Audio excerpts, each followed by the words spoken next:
राधे राधे दोस्तों, कैसे हैं आप सब। सीता का परित्याग। सीता का परित्याग क्यों किया श्री राम ने और किसके शाप से हुआ सीता का परित्याग। तो दोस्तों, इसके पीछे एक बहुत प्यारी सी कथा है। तो एक बार राजा जनक की पुत्री सीता अपनी सखियों के साथ उद्यान में घूम रही थी, अपने बाग बगीचे में घूम रही थी। तभी घूमते हुए उन्होंने डाल पर बैठे एक तोते के जोड़े को बात करते हुए सुना। वह आपस में बात कर रहे थे कि आ, श्री राम एक महान योद्धा पृथ्वी पर पैदा होंगे जिनका नाम श्री राम होगा, और वह अपनी भार्या अपनी पत्नी के साथ में 11,000 वर्ष तक राज करेंगे। तभी सीता वहाँ से निकल रही थी और वह सब सुन रही थी। तो सीता ने सोचा कि क्यों ना इनको पकड़कर इनसे और बातें जानी जाएं, ये तो मेरे बारे में ही बात कर रही हैं। तभी सीता ने अपने सखियों के साथ में उस तोते के जोड़े को पकड़ लिया। तोते के जोड़े को पकड़ने के बाद सीता ने उनसे पूछा कि ये श्री राम कौन है और ये सीता कौन है, आप ये सब कैसे जानते हैं। तभी तोते ने कहा कि हम महर्षि वाल्मीकि के आश्रम में रहते हैं और वह अपने शिष्यों के साथ में राम कथा के ऊपर डेली चर्चा करते हैं, इसीलिए हमें उनके बारे में सब कुछ पता है। और वह इस धरती पे जन्म लेंगे और अपनी सीता के साथ में 11,000 वर्ष तक यहाँ राज करेंगे। तभी सीता ने उनसे तोते ने कहा कि अब हमने आपको जो पता था वो बता दिया, अब आप हमें छोड़ दीजिए। सीता ने उनसे कहा कि जब वह राम अवतार में आएंगे तो उनका श्री विग्रह कैसा होगा। शुकी तोते की बीवी का नाम था शुकी। शुकी मनी मन में समझ गई थी कि ये माता सीता हैं, लेकिन उन्होंने कहा नहीं उनसे कि आप माता सीता हैं, लेकिन वो मनी मन में समझ गई थी कि ये माता सीता हैं। तब वह उनके चरणों में गिर गई और चरणों में गिर के वह श्री राम का व्याख्यान करने लगी कि उनका मुख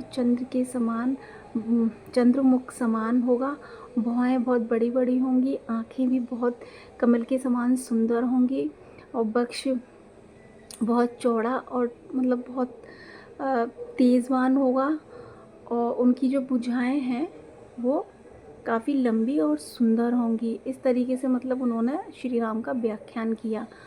तो उन्होंने पूछा कि देवी, आप इतने प्रश्न क्यों कर रही हैं, आप कौन हैं। तो सीता ने कहा कि मैं वही हूँ जिसकी आप बात कर रहे हैं, मैं राजा जनक की पुत्री सीता हूँ और मैं अब आपको तभी छोड़ूंगी जब मेरा विवाह श्री राम से हो जाएगा। तब तोते ने कहा कि हम जंगल के रहने वाले पक्षी हैं। नहीं, तो सीता ने कहा कि मैं जब मेरा विवाह राम से हो जाएगा तब मैं आपको छोड़ दूंगी और तब तक सुखपूर्वक आप मेरे महल में रहिए। लेकिन तोते ने कहा कि देवी, हम आपके महल में नहीं रह सकते क्योंकि हम उड़ने वाले वन के पक्षी हैं और हमें उड़ना और खुला रहना ही हमें पसंद है। तब शुकी ने कहा कि देवी, मैं गर्भ से हूँ और मैं अपने घर पर जाकर अपने घोंसले में ही जाकर अपने पति के साथ अपने बच्चे पैदा करना चाहती हूँ। मुझे यहाँ सुख नहीं मिलेगा, आप हमें जाने दीजिए। तो सीता ने कहा कि तोते ने कहा कि कि आप हमें जाने दीजिए। शुकी के आग्रह करने पर सीता ने कहा कि तुम यहाँ रह सकती हो और आपका तोता आपका जो पति है तोता, वो यहाँ से जा सकता है। तब शुकी थी, उसने बहुत ही दुख से और व्याकुल होकर सीते से कहा कि मैं गर्भ से हूँ और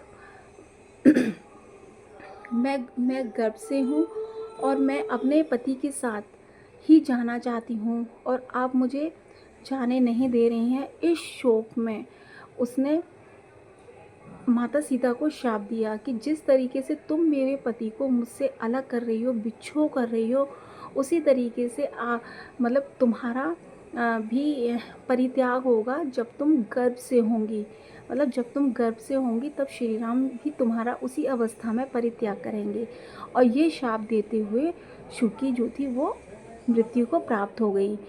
और तोता भी व्याकुल होकर सीते से बोला कि जिस तरीके से मैं अपनी पत्नी से बिलग हुआ हूँ और तुमने मतलब हमें बंदी बनाने के बारे में सोचा, इसी तरीके से तुम भी मतलब मैं तुम्हारे श्री राम के द्वारा परित्याग का कारण वही मैं ही बनूंगा और मैं श्री राम के ही राज्य में जन्म लूँगा और मेरे वचनों के कारण ही श्री राम तुम्हारा त्याग करेंगे। तो जो जो लोग उच्च कुल के मतलब जो ऊंचे लोगों के लिए जो गलत बोलते हैं उनको अगले जन्म में नीच योनि में ही जन्म लेना पड़ता है। तो वह राम के राज्य में उसने जो तोता था वो धोबी बनकर उसने जन्म लिया और उसी के वचनों के कारण जब सीता माता गर्भ से थी तभी श्री राम ने उनका परित्याग किया। तो दोस्तों इससे ये पता चलता है कि हम चाहे कोई भी हो, भगवान हो, ईश्वर हो या मतलब भगवान हो, ईश्वर हो और हम इंसान, हमें किसी को भी बंदी बना के रखने का, ज़बरदस्ती किसी को भी अपने साथ रखने का हमारा कोई भी अधिकार नहीं है। किसी की मर्ज़ी के बिना हम किसी को अपने पास में नहीं रख सकते। तो दोस्तों इस तरह तोता और शुक्की के श्राप के कारण सीता का श्री राम ने परित्याग किया। ये मतलब कहानी मतलब प्रसंग बहुत ही दुखदायक है, लेकिन सीता का जब परित्याग राम ने किया तब सीता माँ को आश्रम में ये मतलब इनकी जो इन्होंने गलती की थी उसका भी उन्हें अनुभव हो चुका था। इसीलिए दोस्तों कभी किसी का दिल नहीं दुखाना चाहिए। श्री राधे राधे।